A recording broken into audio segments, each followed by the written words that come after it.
pertama, peserta didik dapat mengevaluasi proses lahirnya Daulah Utsmani sebagai inspirasi untuk menumbuhkan sikap berani dan komitmen dalam menjalankan amanah.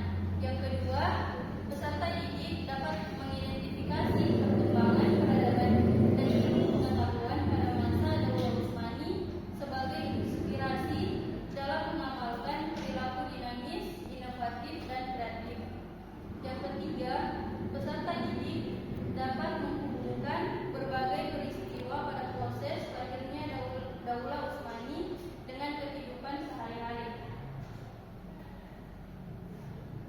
Selanjutnya, sejarah kelahiran Daulah Utsmani. Daulah Utsmani berasal dari suku Kai dari Turki Barat.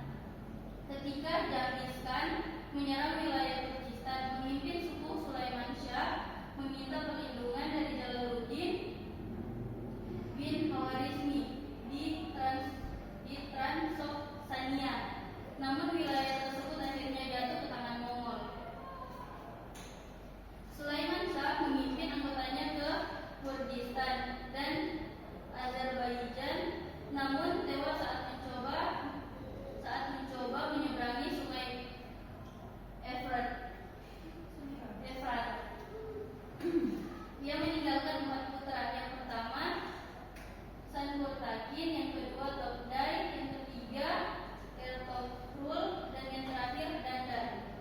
Pasca kematiannya, suku Kai terbagi menjadi 2 kelompok. Salah satunya dipimpin oleh Ertugrul menuju Anatolia.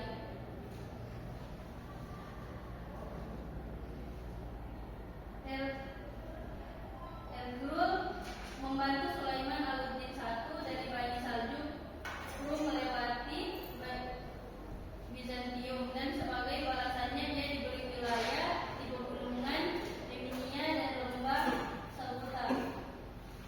Pada tahun 1288, setelah Erut wafat, putranya Utsman diangkat sebagai penggantinya oleh Alauddin I. Utsman diberi gelar bey dan daerah yang lebih luas. Pada tahun 1299, setelah mengalahkan serangan Mongol dan meninggalnya Alauddin I tanpa pewaris yang layak, Utsman menyatakan dirinya sebagai pewaris Al-Utsmaniyah, raja keluarga Utsman, dan mendirikan kerajaan Utsmani atau Daulah Utsmaniyah dengan ibu kota pertama Murad-Ishaq atau Iskiyah.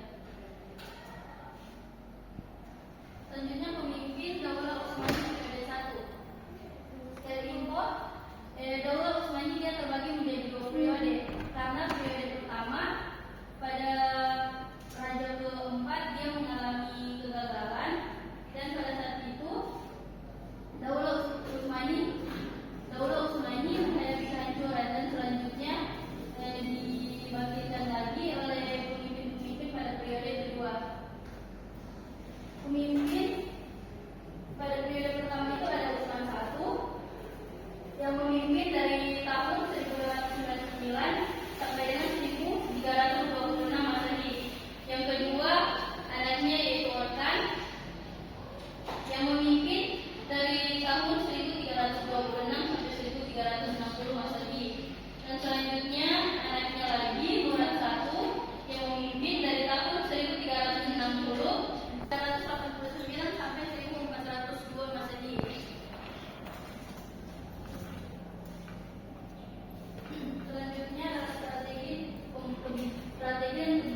lagi di Nikomedia, yaitu pada tahun 1337, dan di Scutari, yaitu pada tahun 1338. Dia mendirikan jabatan Sadir Asham atau Perdana Menteri pada saat pemerintahannya dan membentuk tentara Intishariyah dan Jenisari. Tentara era Ottoman dibentuk dengan sistem yang sangat rapi dan teratur. Untuk membentuk pemerintahan yang sangat rapi dan teratur, Fuad Ottoman fokus pada pembangunan administrasi militer, masjid, dan akademis ilmu pengetahuan.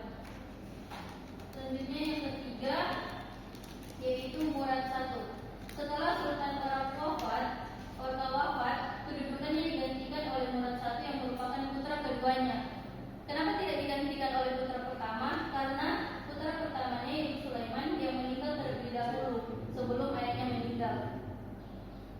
Murad I memperluas wilayah ke Asia Kecil dan Eropa. Secara bersamaan juga menaklukkan Adrianople atau Egime dan menjadikan ibu kota baru serta membentuk pasukan kedua, kavaleri. Perjuangannya terus dilanjutkan dengan menaklukkan Makedonia, Sofia dan ibu kota Bulgaria, dan selanjutnya wilayah bagian utara Yunani. Selanjutnya yang terakhir adalah Bayezid I. Setelah Sultan Murad wafat, kepemimpinan Daulah Utsmani dilanjutkan oleh putranya yaitu Bayezid. Bayezid memperluas wilayah Islam ke negara-negara Kristen Anatolia. Dia diberi gelar Yildirim atau Kirat. Akan tetapi pada masa pemerintahannya terdapat beberapa gangguan yang menyebabkan kehancuran Daulah Utsmani periode pertama, yaitu pada saat kepemimpinannya Bayezid menghadapi serangan dari Paus Bonaparte yang memicu perang salib. Kemudian kegagalan penyerangan Konstantinopel yang hampir dikuasai karena Bayezid menghadapi serangan Mongol di bawah Timur-Leste. Perselisihan dengan Timur-Leste dipicu oleh beberapa faktor termasuk provokasi kerajaan Kristen dan kesalahpahaman. Selanjutnya adalah kemajuan peradaban Islam masa Daulah Utsmaniyah periode 2. Setelah mengalami kekalahan dari Timur-Leste yang meninggalkan duka mendalam dan ditambah dengan perselisihan antara saudara di dalam keluarga Utsmani, kemudian Daulah Utsmani memulai kebangkitan yang diprakarsai oleh Muhammad I. Berkat kecerdikan yang dikaruniai oleh Allah kepadanya, Muhammad I berhasil meredam perselisihan putra-putra Bayezid. Bisa dikatakan bahwa Muhammad I adalah pendiri Daulah Utsmani periode kedua setelah membawa bangsanya berjuang kembali meraih kejayaannya. Selanjutnya pemimpin-pemimpin Daulah Utsmani periode 2. Ada 6 pemimpin. Yang pertama adalah Muhammad I yang membangun kembali Daulah Utsmani setelah kehancurannya, dan selanjutnya dilanjutkan oleh anaknya yaitu Murad II. Yang ketiga itu adalah Muhammad II yaitu Al-Fatih. Yang keempat ada Bayezid II.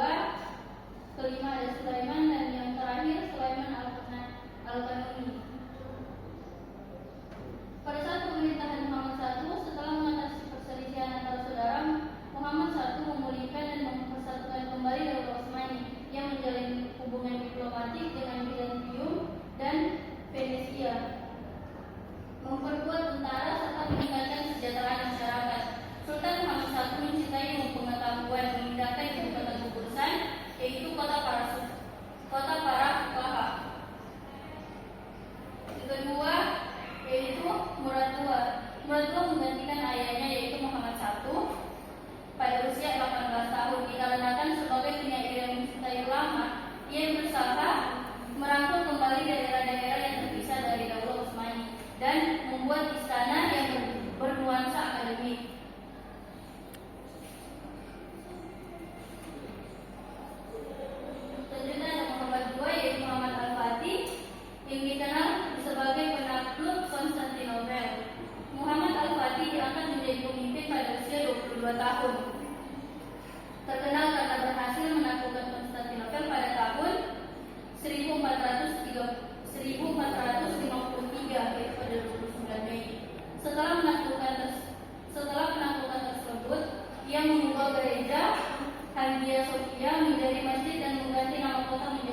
Istanbul.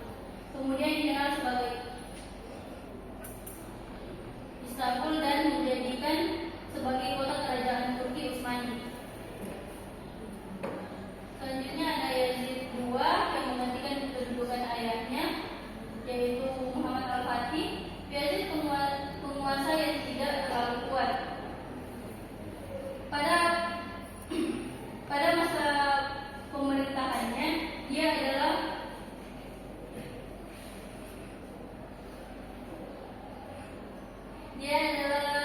raja yang tidak terlalu kuat karena ketidakharmonisan dalam kerajaannya, yaitu banyak pengaruh terhadap kondisi masyarakat yang belum sangat dinamis. Dia sangat memperhatikan pembangunan sarana umum dan kesejahteraan buruh. Sultan ini dikenal sebagai seorang pemimpin yang mencintai penduduk dua kota, yaitu Mekah dan Madinah.